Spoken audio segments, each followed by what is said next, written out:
একবারেই 200 মানুষের খাবার খায় যে প্রাণী, আজ আমরা সেই প্রাণী সম্পর্কে জানব। সৃষ্টির অপার রহস্য।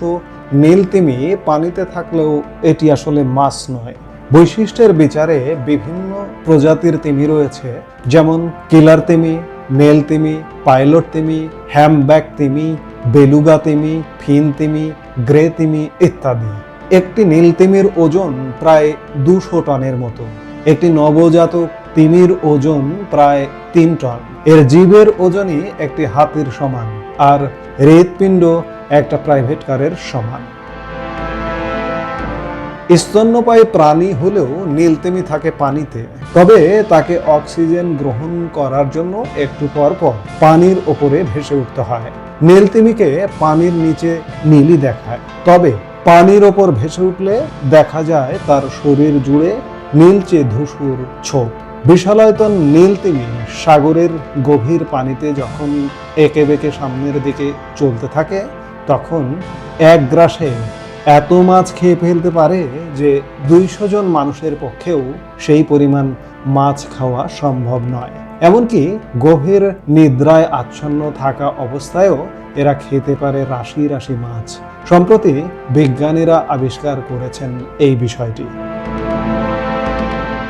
নীলতিমিকে বলা হয় পৃথিবীর সবচেয়ে বড় স্তন্যপায়ী প্রাণী। এরা সাধারণত ক্রিল নামের অতি ক্ষুদ্র এক ধরনের মাছ খেয়ে থাকে। খাবারের খোঁজে এরা যখন পানিতে ডুব দেয়, তখন প্রতিটি ডুবে সময় নেয় 3 থেকে 15 মিনিট। যদিও নীলতিমির শারীরিক গঠন এমন যে এরা চাইলেই প্রচুর পরিমাণে অক্সিজেন নিতে পারে, কিন্তু তারপরও বিশালাকার এই প্রাণী কেন এক ডুব দিয়ে বেশি সময় থাকতে পারে না? প্রতি কামড়ে কতগুলো মাছ গোগ্রাসে গিলতে পারে তার হিসেব কষে গবেষকরা দেখেছেন এরা একসঙ্গে 8,306 ক্যালোরি থেকে শুরু করে 4,56,835 ক্যালোরি পর্যন্ত খেতে পারে। এরা সর্বোচ্চ যে পরিমাণ খেতে পারে তা দিয়ে 228 জনেরও বেশি মানুষকে প্রতিদিন 2000 কিলো ক্যালোরি খাবার খাওয়ানো যেতে পারে। গবেষকরা দেখেছেন তিমিকে কেবল একবার এর শরীর নাড়াচাড়া করতেই নিঃশেষ করতে হয় 770 কিলো ক্যালোরি। এদের গ্রাস এত বড় যে একসঙ্গে প্রচুর পরিমাণ খাবার খেতে পারে, আর বিশাল শরীর নিয়ে চলতে গেলে এই পরিমাণ শক্তি তো খরচ করতেই হবে। নীলতিমিকে খুব কমই দল বেঁধে ঘুরতে দেখা যায়। বেশিরভাগ সময় একা একা ঘুরতেই পছন্দ করে। ঘন্টায় 5 মাইলেরও ওপরে সাঁতার কাটতে পারে তারা। তবে যদি কোনো কারণে ক্ষুব্ধ হয়ে যায়, তবে সেটা ঘন্টায় 20 মাইল পর্যন্ত হতে পারে। প্রাণীদের মধ্যে সবচেয়ে জোরে শব্দ করতে পারে নীলতিমি। তাদের শব্দের তীব্রতা প্রায় 188 ডেসিবল। মানুষের পক্ষে 120 থেকে 130 ডেসিবলের বেশি শব্দ শ্রবণ করা প্রায় অসম্ভব। এক তিমি অন্য তিমির শব্দ প্রায় 1000 মাইল দূর থেকে শুনতে পারে।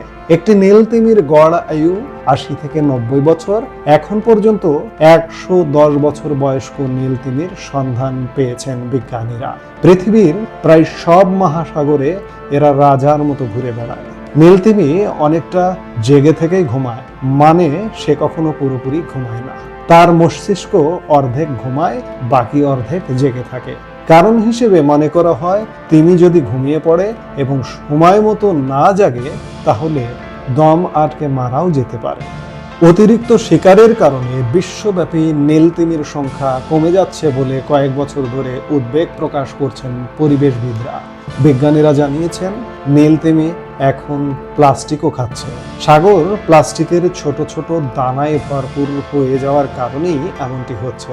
একটি নীলতিমি দিনে 45 কেজির মতো প্লাস্টিক খাচ্ছে। 19 শতকের প্রথম দিকে প্রায় প্রত্যেক মহাসাগরে নীলতিমি দেখা যেত। 1 শতকের ব্যবধানে শিকারীদের উৎপাতে এই প্রাণী এখন বিলুপ্তির পথে। 2002 সালের এক হিসাব মতে বিশ্বে অন্তত 12,000 নীলতিমি রয়েছে। IUCN ধারণা করছে বর্তমানে এর সংখ্যা হতে পারে সর্বোচ্চ 25,000।